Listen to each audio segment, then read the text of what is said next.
next episode of our Career Edit podcast. And in this one, Suzi and I talk about how to answer the question, should I stay in my current job and grow, or should I make that leap and leave? And we talk about strategies, questions you could ask yourself, and ways that you can answer that question for yourself. I hope you enjoy it.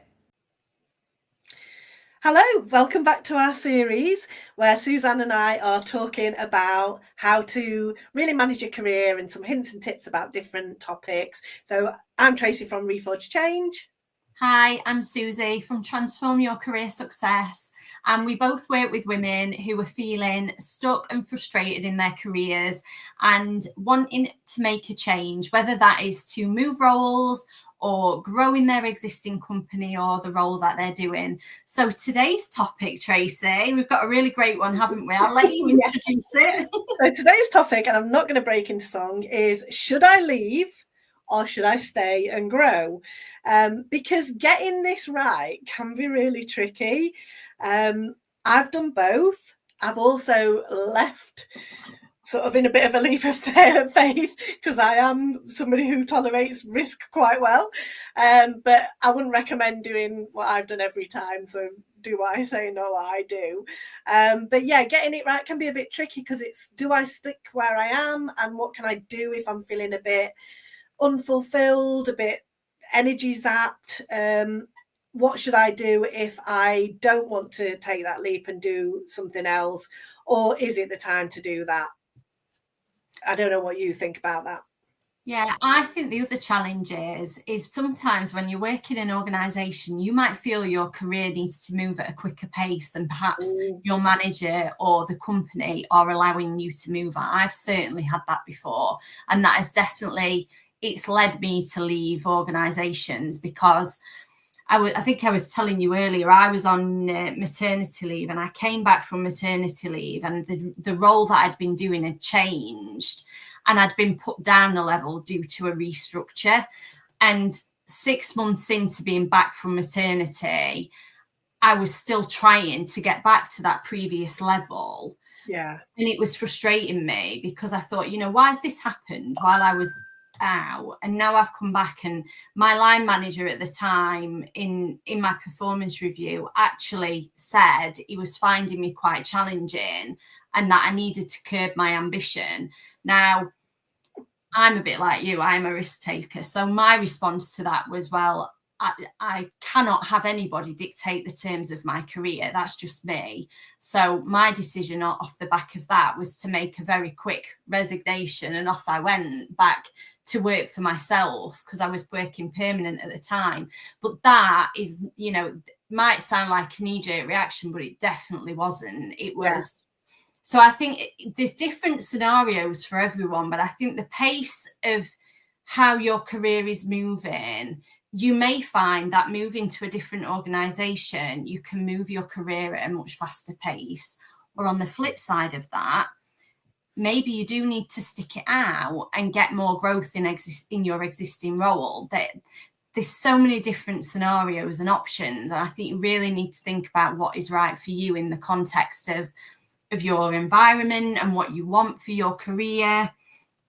So that's my kind of starter for 10 on it, Tracy. What do you think? Yeah, I just want to pick up on something you said there, because I've seen and I've had clients who I've mentored have this experience as well, where they've been in an organisation, they're really good at their job, and they are being prevented from moving on because the manager or the director doesn't want them to leave that role because they're a safe pair of hands.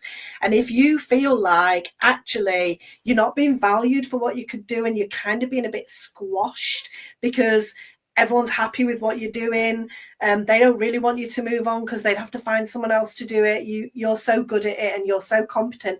And there is a thing of being overcompetent and having over strengths. And I think you need to be aware of that and really think about what you said.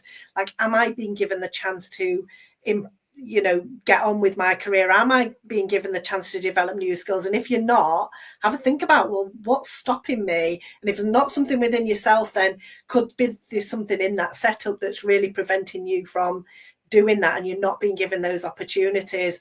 And it's quite surprising how often that happens, and how often that happens to women. particularly when we're being sort of boxed into a pastoral role, team manager role, line manager role, where we look after people and we coach them, and sort of being squashed into that box and not being allowed to make that move into more senior roles, because it's easy while you're there and you're looking after all of that, and your manager then doesn't have to worry about it. Have you seen that happen? I have.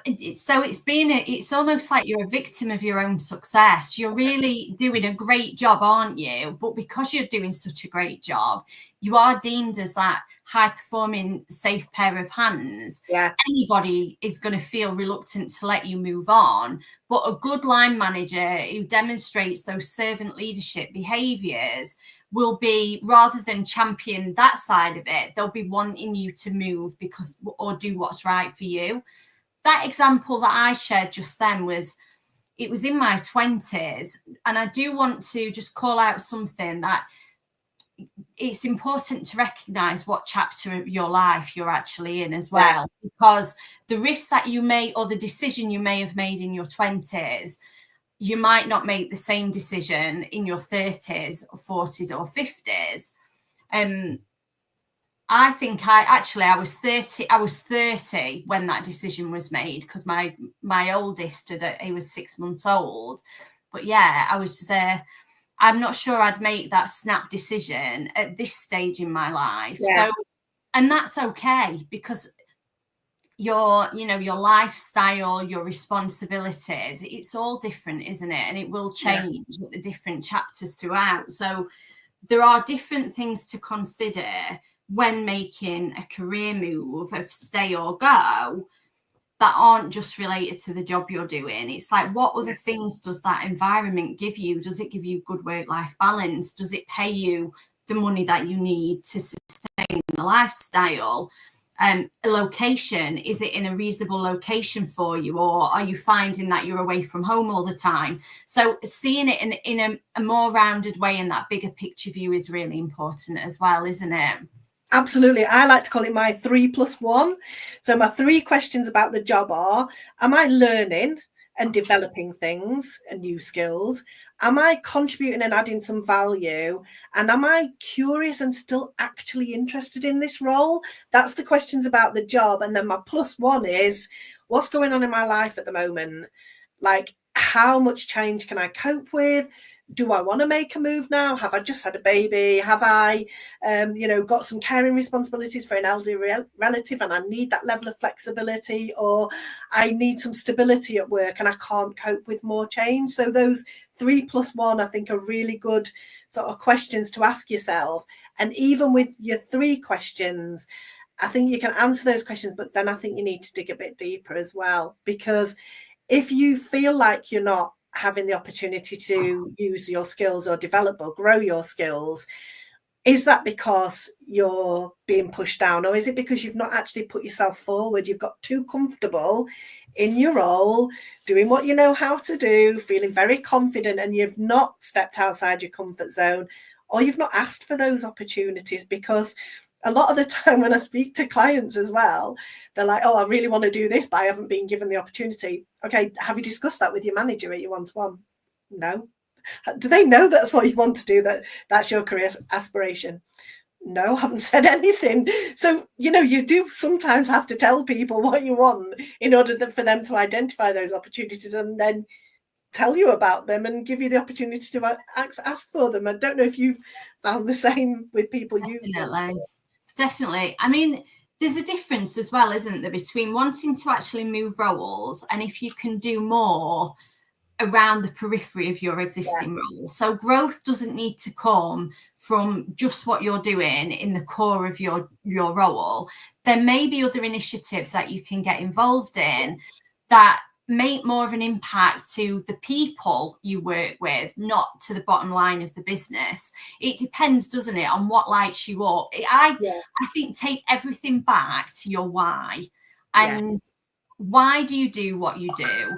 What do you love about what you do? What does it give you in terms of satisfaction, and what feelings do you get? Because that's a whole other debate, isn't it, for a different episode. But if you're doing a job that you absolutely hate, then that's something very different. But it doesn't all have to be broken. There might be things in your existing role that you love. It could just be that the core of your role is okay, but you feel like you need more growth and more stretch. Yeah. You can get that from other initiatives.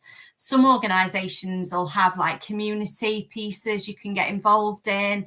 There might be projects that could be making process improvements or absolutely anything. Or maybe it's not something already out there. Maybe part of the fun for you is to sit and think of something and then start spinning it up yourself and getting some of your teammates to help you to deliver that. And then that extra impact is, I think it's a great way of giving you what your day job perhaps isn't, because you'll find yourself throughout your career, as we all do, that not all of the boxes are ticked with every single role, but you could get that from other places. And it's a really low risk way of testing out if you do like something. So if you say, for like your example, you volunteered to be a change champion, your organization is doing got a new system for the area that you work in, and you volunteer to be your team's change champion, that means you're going to have to learn it, you're going to have to train other people, you might have to answer questions and field questions and information that your team's got. You might actually try that out and think, I thought I wanted to do that, and actually I don't like it. It's not really suiting with my style. But you've kind of kept that really low risk-free, really, because you've tried it and you've thought, oh yeah, I like to do that, or no, that's not for me. But you've still kept your core of your job. You've not made any drastic moves. You've not put anything on the line to do that. I think one of the things I tend to ask my sort of mentoring clients, or I've asked myself in the past as well, is if I'm going to stay in this role, what needs to be true for me to make me enjoy this? So is it those other opportunities? Is it a slight change in what I'm doing? Is it the opportunity to do something over here? You know, could I take a sideways move? So I might want to move to a different area doing a similar role, but with new products or new services or new customers. Could, like you say, could I get involved in other initiatives? Could I be a change champion? Could I just ask for something off my boss? You know, can I come to that meeting with you because I really want to understand what happens at those steering groups? Or, you know, can I represent you? Can I help you prepare the slides? Or, you know, your boss is not going to say no if you're offering to do something that's taking something off their plate, just so you can have a taster of it and understand like where your preferences might be. Because if you've been in a role for a long time and you're very comfortable, it can feel a bit scary to step outside that comfort zone. So this is ways that you can just put your toe in the water, see what it feels like, and then make a decision whether you want to do more of that, or if you know, actually, I'd maybe take it in a different direction, or I could get that growth somewhere else. Yeah. I want to touch on confidence. I think that's a really key point. So a lot of people that I mentor and have done over the years, confidence comes up so much. Yeah. Before we move on to the point of confidence and gaining that confidence to make that change, two ideas that come to mind for me is if you're not wanting to make a formal leap into a new role, then to Tracy's point, you could do some job shadowing. Yeah. Maybe you get agreement to do like a couple of hours a week, a day a week, and you go and shadow a different department or a different role, or maybe you're just sitting on a couple of meetings, like you say. Another option is to do a secondment, so like a 3-month secondment, and ask for that. See if you can go and spend some time in a different role and just see if it's a good fit for you as part of your career development plan. Having a career development plan is really, really key. If you don't have one, I would say definitely invest the time in creating one. And I think we ought to do a separate episode on that, Tracy, because I think knowing where to start with creating your own career development plan, it's going to be quite overwhelming for a lot of people, because it could be it could take so many different formats. So let's do a different episode on that. But looping back around to the confidence piece, for me, one of the best ways to get confidence is to be really clear on what you are good at I'm not saying ignore your weaknesses, but really don't hone in on them. Just like park those to one side a little bit, because if you dwell on them, that's going to sap your confidence. So what are you good at? What is your unique value prop? And I know that's a bit of a salesy term, but it does apply, because if you were doing an elevator pitch to someone and you had like 60 seconds to say what you do, what would you say? You know, what are your unique strengths and capabilities and your behaviors? It's not all about the tangible skills, but it's about your behaviors and the other elements that you bring to the role as well. And being really clear on those in itself, you know, you'll start to realize that actually you've got a lot to give. You're really high value. So own that and let that in itself give you the confidence. So what are your thoughts? I absolutely agree. And it's just really funny. I was having a conversation with someone I'm working with at the moment yesterday, and she was saying that since she's had 3 kids, and so she's had 3 lots of maternity leaves in 7 years, and she said my confidence took a knock each time I had that maternity leave. And she said one of her children was a bonus child, so not a planned for child, and she said after that last one I just feel like I'm so lacking in confidence that I don't even know where to start. And what we were talking about was, for me, confidence is like a muscle. So the more you use it, the stronger it gets. And similar to building muscle. So I was at the gym this morning, actually, you'd be proud. And part of my program that I'm doing is to jump onto a step, a really big step. And I'm only 5'3". So for me, it's really, really high. It's like it's called 60. I don't know what unit of measure it is, but anyway.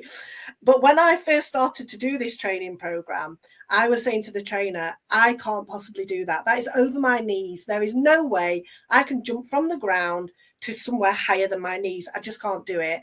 And I didn't even want to try. So what we did was we started with a 25, and then we went up to a 35, and then we went up to a 45, and now I can jump to 60. But I would not have known I could do that, and I would just have said that's a no for me if I hadn't started small. So sometimes building your confidence is about starting with a little thing, like you said, something you're already good at, and how can you just take that one little bit further?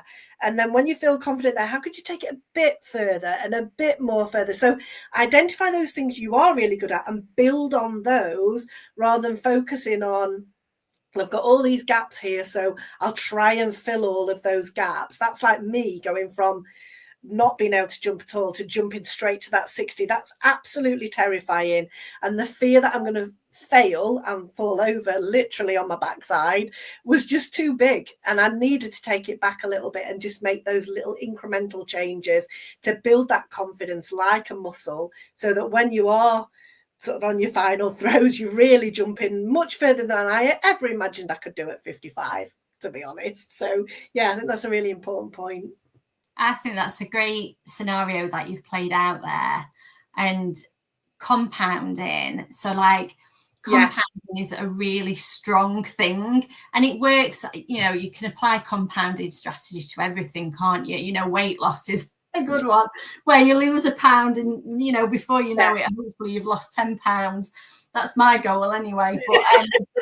But enough of my weight loss woes. But yeah, it's like you should never try and jump 5 steps ahead or 10 steps ahead, and we're all guilty of it. I'm a massive visionary, and I am really bad at thinking big picture, but then get really overwhelmed with, I want that now, you know, and I have to kind of talk myself back and say to myself, you know, give myself the harsh reality of things take time, and you've got to take it one step at a time. You can't jump from where you are today to a big, big vision. You've got to take those little incremental steps, and then they'll compound into that big vision down the line. And getting some little wins along the way, like your scenario of the size of the jump going up, you know, celebrate your successes on the way. Absolutely. So, yeah, so good. Definitely. So I think my sort of takeaway from this is really think about why you're feeling stuck, why you're even contemplating making a move, and question whether that is the right thing for you to do now. Think about your 3+1. Think about what would need to be true for you to make this job the job that you want to do. Look outside the box and think about those opportunities, and don't rush it. Really think about what is a really strategic thing for me to do here that meets all of my criteria, that enables me to build that confidence, to still be making some progress and moving, but without having to take giant, scary, risky leaps, unless that's actually the thing that you've decided is the right thing to do it's really right for you to move right now. Then how to do that? Don't rush it, and do plan it. Amazing. So my tips would be: find your why, be really clear on why you want to move, or why you want whatever your goal is around your career. Number 2 is leverage those confidence tips that we gave, so that you're coming from a place of confidence, not worry and scarcity. And then the other one is invest some time thinking about your career development plan. We will do a separate episode on how to create one, but don't try and jump from 0 to step 10 down the line in one fell swoop, because nobody will achieve that.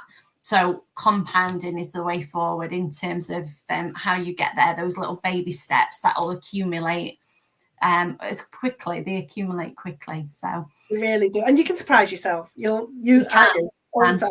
I'd like to surprise myself with like quick weight loss. That's what I'd like to do. Baggy clothes, that's what I do. So yes, and I think that I hope that that's been really useful for people. It does sort of link back to other things that we've talked about, and we'll link to things that we're going to talk about in future.